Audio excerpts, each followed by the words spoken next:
Bismillahirrahmanirrahim wa salamu alaykum wa rahmatullahi ta'ala wa barakatuh.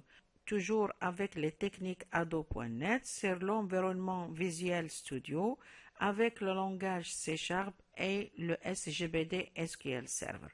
Ce TP a pour objectif mettre à jour les données d'une base de données en utilisant les techniques mode connecté. Tout simplement, cet objectif a été réalisé dans le TP précédent qui est le TP 13. Ce TP va faire la même chose que le TP numéro 13, sauf que dans ce TP, je vais utiliser une classe supplémentaire qui est SQL Command Builder. L'exécution de ce TP est exactement pareil que le TP numéro 13. Commençons par faire un jeu d'essai. Maintenant, après la consultation, je déclenche une petite modification. Au lieu de 13, je vais mettre 70 de l'emploi identifié par 3. Alors, modifier, basculer vers les autres, revenez vers 3. Comme vous voyez, la modification, elle est là.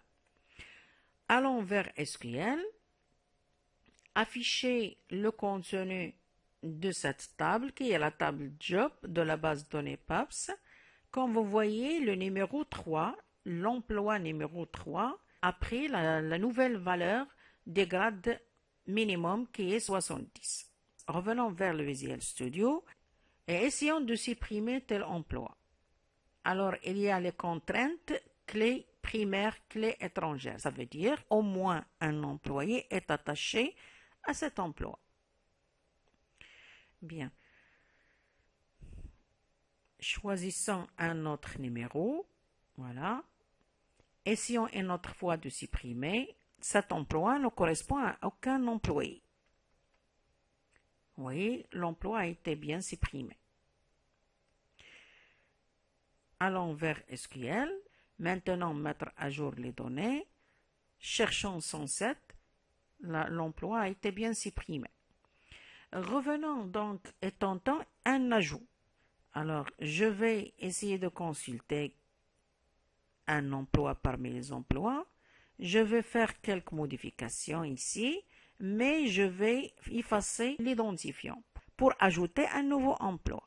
Je vous rappelle que l'identifiant de l'emploi, qui est Job ID dans la table Jobs de la base de données PAPS, s'incrémente automatiquement par SQL Server.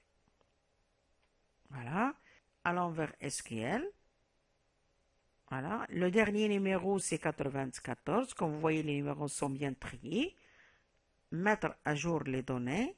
Consulter maintenant le dernier numéro, c'est 108.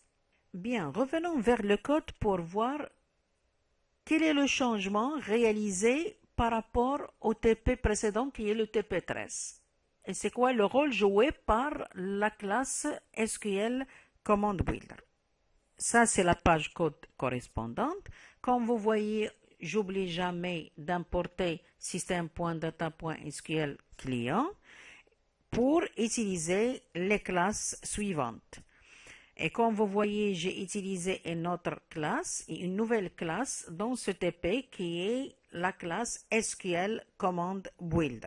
Après la préparation de la connexion dans l'événement Leo, comme vous voyez, l'objet con avec sa chaîne de connexion, l'objet commande avec sa chaîne de commande, l'initialisation et la construction de l'objet SQL Data Adapter via la chaîne de commande correspondante et la connexion correspondante. Là, j'ai filé les données pour remplir le combo box et via le combo box à travers l'événement Select Index Changed, je remplis les zones de texte. Si vous voulez voir le code de cette partie, revenez vers le TP numéro 11. Allons directement vers les boutons Ajouter, Modifier, Supprimer. Mais juste après, je dois vous signaler que j'ai ajouté dans l'événement Leo une ligne qui est très importante. Cette ligne, c'est une ligne qui permet de lier l'objet SQL command builder à l'objet SQL data adapter. Alors, dans le bouton ajouter, j'ai fait le même travail que le TP numéro 13 au niveau des tests. Ça veut dire si la zone de texte combo box est vide, je vais affecter la valeur -1 à la variable pose. Sinon, je déclenche une recherche sur l'objet data table de la ligne correspondante. Si je trouve cette ligne, je vais mémoriser sa position.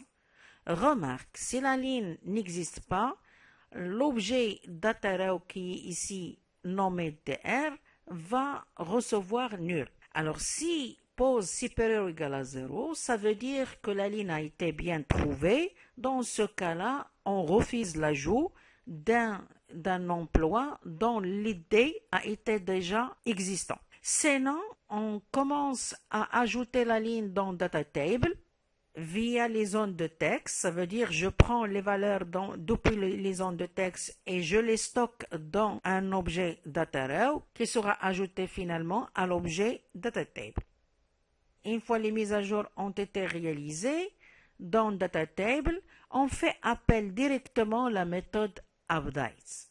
La question qu'on doit se poser, c'est que la propriété responsable d'ajout de l'objet SQL Data Adapter qui est exactement insert command, qui est d'origine SQL command, n'a pas été initialisée par une requête d'insertion. Comment l'objet SQL Data Adapter va accepter les modifications faites dans Data Table pour qu'il déclenche une mise à jour de la source via sa méthode updates. C'est grâce à l'objet SQL Command Build. SQL Command Build. SQL Command Build qu'on a déjà déclaré en haut et on a lié cet objet à SQL Data Adapter. Qu'est-ce qu'il fait? Son nom indique quoi? Je répète une autre fois son nom. SQL Command Build. Build, c'est un mot anglais qui signifie construire. Construire quoi? Construire la commande. Alors, SQL Data Adapter va détecter que Data Table a été modifié. La nature de la modification, c'est une insertion. Mais la propriété insert commande de cet objet n'a pas été initialisée. Qui va construire la requête nécessaire de cette propriété afin que la mise à jour de la source sera réalisée? C'est l'objet SQL Command Build. C'est lui qui va construire la commande nécessaire. Pour une insertion, elle va construire une commande d'insertion. Pour une modification, elle va construire une commande de modification. Et pour une suppression, elle va construire une commande de suppression nécessaire. N'importe quelle commande qui sera reconstruite par SQL Command Build, et je parle exactement des commandes delete, update, insert, sera affectée automatiquement à la propriété correspondante. Si c'était une insertion, c'est la propriété insert commande de l'objet SQL Data Adapter qui sera rechargée par la requête reconstruite par l'objet SQL Command Build. Si c'était une modification, c'est exactement la propriété update command de l'objet SQL Data Adapter qui sera rechargée par la commande updates. La commande updates qui est bien sûr reconstruite par l'objet SQL Command Build. Et de même pour la suppression.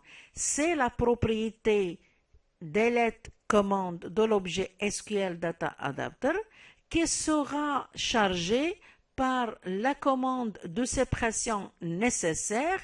Cette commande, elle est bien reconstruite par l'objet SQL Command Build.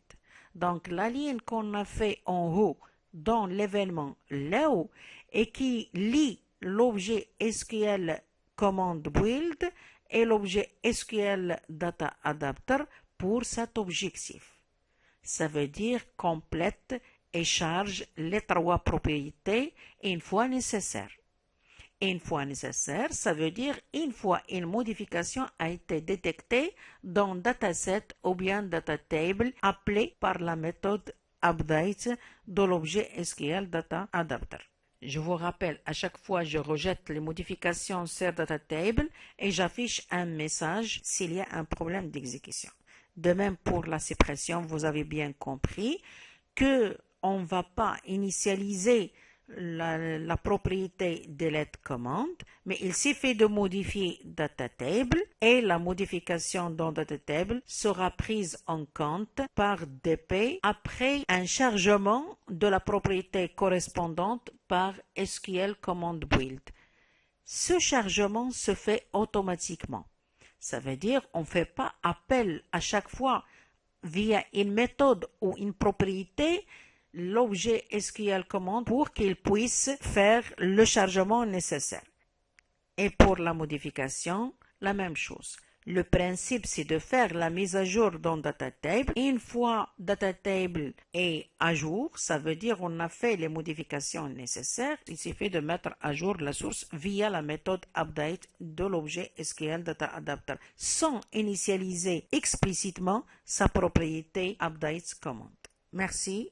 J'ai terminé le travail et j'espère que vous avez bien compris l'effet de SQL Command Build et comment il s'occupe implicitement pour construire les commandes nécessaires de mise à jour, ajout, modification, suppression dans les propriétés de SQL Data Adapter correspondants. Merci.